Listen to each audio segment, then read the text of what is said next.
Villain എന്ന് കരുതുന്ന ഒരു കാര്യം ജീവൻ നിലനിർത്താൻ അത്യാവശ്യമാണെങ്കിലോ അതാണ് കൊളസ്ട്രോൾ. പേര് കേൾക്കുമ്പോഴേ ചെറിയൊരു പേടി തോന്നുന്നില്ലേ?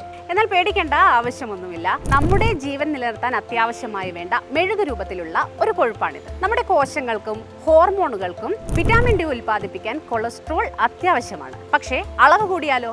അവിടെയാണ് പ്രശ്നം. എന്നാൽ പേടിക്കേണ്ട കാര്യമില്ല. ഇതിന് ആയുർവേദത്തിൽ പരിഹാരമുണ്ട്. പ്രകൃതിദത്തമായി കൊളസ്ട്രോൾ എങ്ങനെ വരുതിയിലാക്കാമെന്ന് നമുക്ക് നോക്കാം.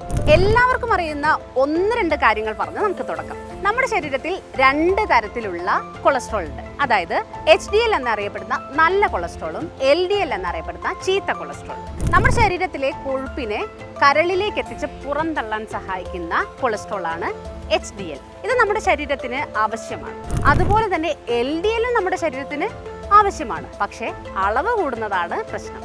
LDL കൂടിയാൽ അത് നമ്മുടെ ധമനികളിൽ അടിഞ്ഞുകൂടി ഹൃദയാഘാതത്തിനും പക്ഷാഘാതത്തിനുമുള്ള സാധ്യത കൂട്ടും. അപ്പോൾ എന്താണ് ഈ LDL കൂടുന്നതിനുള്ള കാരണം? നമ്മൾ വിചാരിക്കും കൊഴുപ്പ് കൂടുതലുള്ള ഭക്ഷണങ്ങൾ കഴിക്കുന്നതാണെന്ന്.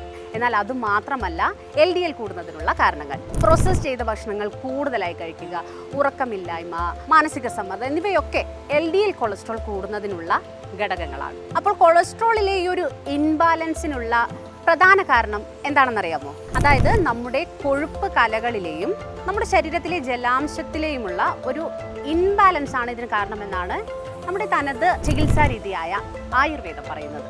ശരിയായി ദഹനം നടക്കാത്തതാണ് ഇതിന് പ്രധാന കാരണം. ദഹനം നടക്കാതെ വരുമ്പോൾ നമ്മുടെ മെറ്റബോളിസം കുറയുകയും ആമം എന്ന് വിളിക്കുന്ന വിഷാംശം ശരീരത്തിൽ അടിഞ്ഞുകൂടുകയും ചെയ്യും. കൊളസ്ട്രോളിനെ ഒരു സംഖ്യയായി കണക്കാക്കുന്നതിന് പകരം ദഹനത്തിൻ്റെയും മെറ്റബോളിസത്തിൻ്റെയും സന്തുലിതാവസ്ഥയായിട്ടാണ് ആയുർവേദം കണക്കാക്കുന്നത്. ഇനി ഈ സന്തുലിതാവസ്ഥ തിരികെ കൊണ്ടുവരാൻ ചില പ്രകൃതിദത്ത ഔഷധങ്ങൾ സഹായിക്കും. ഗുഗുലു, അർജുന, ത്രിഫല, പിന്നെ നമ്മുടെ അടുക്കളയിലെ താരങ്ങളായ ഉലുവ, മഞ്ഞൾ എന്നിവയൊക്കെ കൊഴുപ്പിൻ്റെയും ദഹനത്തിൻ്റെയും സന്തുലിതാവസ്ഥ നിലനിർത്താൻ സഹായിക്കും. പക്ഷേ ഇതൊക്കെ എത്ര അളവിൽ എങ്ങനെ കഴിക്കണമെന്നുള്ളത് നിങ്ങളുടെ ഡോക്ടർക്ക് മാത്രമേ നിർദ്ദേശിക്കാനാവൂ. കാരണം ഓരോ വ്യക്തികളുടെയും ശാരീരിക സ്ഥിതികളും ശാരീരിക അവസ്ഥകളും വ്യത്യസ്തമായിരിക്കും. ഇതിനനുസരിച്ച് ഓരോരുത്തരും കഴിക്കേണ്ട മരുന്നുകളുടെ കാര്യത്തിലാണെങ്കിലും ഏതൊരു കാര്യത്തിലാണെങ്കിലും മാറ്റങ്ങളും ഉണ്ടാകും. അത് ഡോക്ടർക്ക് മാത്രമേ കൃത്യമായി നിർദ്ദേശിക്കാനാവൂ. ഇനി ഔഷധങ്ങൾ പോലെ തന്നെ പ്രധാനമാണ് ജീവിതശൈലിയിലെ മാറ്റങ്ങൾ. അതിൽ പ്രധാനമാണ് ഭക്ഷണക്രമം. കഫദോഷം കുറയ്ക്കുന്ന ഭക്ഷണം കഴിക്കാൻ എപ്പോഴും ശ്രമിക്കുക. അതായത് ഫ്രഷായി പാകം ചെയ്ത് ഇളം ചൂടുള്ള അധികം ഹെവി അല്ലാത്ത ഭക്ഷണങ്ങൾ കഴിക്കുക. ഹെവി അല്ലാത്തതെന്ന് പറയുമ്പോൾ കടുത്ത എണ്ണമയമുള്ളതോ അല്ലെങ്കിൽ പ്രോസസ് ചെയ്തതോ ആയ ഭക്ഷണങ്ങൾ കഴിക്കുന്നത് ഒഴിവാക്കുക.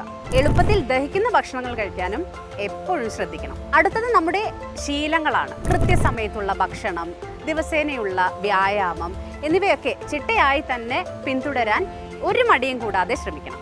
ശരീരത്തിലെ വിഷാംശങ്ങൾ പുറന്തള്ളുന്നതിനായി പഞ്ചകർമ്മ പോലുള്ള ആയുർവേദ രീതികളും ആയുർവേദം ശുപാർശ ചെയ്യുന്നുണ്ട്.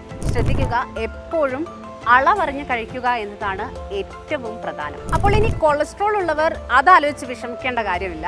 ഒപ്പം തന്നെ കൊളസ്ട്രോൾ ഇല്ലാത്തവർ ഇനി കൊളസ്ട്രോൾ വരുമോ എന്ന് പേടിച്ച് ഇഷ്ടപ്പെട്ട കാര്യങ്ങൾ ഒഴിവാക്കുകയും വേണ്ട. ദഹനവും നമ്മുടെ ശീലവും മൊത്തത്തിലുള്ള ജീവിതശൈലിയുമാണ് നിങ്ങൾ ശ്രദ്ധിക്കേണ്ടത്. ആയുർവേദം ഊന്നൽ നൽകുന്നതും അതിനാണ്. ദഹനം ശക്തിപ്പെടുത്തുന്നതിലൂടെയും ആമം കുറയ്ക്കുന്നതിലൂടെയും കൊളസ്ട്രോളിന്റെ മൂലകാരണത്തെ നമുക്ക് പരിഹരിക്കാനാകും. ആയുർവേദ മാർഗത്തിലൂടെ ആരോഗ്യകരമായ ഒരു ജീവിതം വീണ്ടെടുക്കുകയും ചെയ്യാം. വീഡിയോ എല്ലാവർക്കും പ്രയോജനപ്പെട്ടെന്ന് കരുതുന്നു. ഹെൽത്ത് ആൻഡ് വെൽനസ് വിഷയങ്ങളിൽ നിങ്ങൾ അറിയാൻ ആഗ്രഹിക്കുന്ന കൂടുതൽ വിവരങ്ങൾക്കും വിശദാംശങ്ങൾക്കുമായി ഹാപ്പിയസ്റ്റ് ഹെൽത്ത് മലയാളം വെബ്സൈറ്റ് സന്ദർശിക്കാവുന്നതാണ്. ഒപ്പം വീഡിയോ ഇഷ്ടപ്പെട്ടാൽ ലൈക്ക് ചെയ്യാനും ഷെയർ ചെയ്യാനും മറക്കരുത്.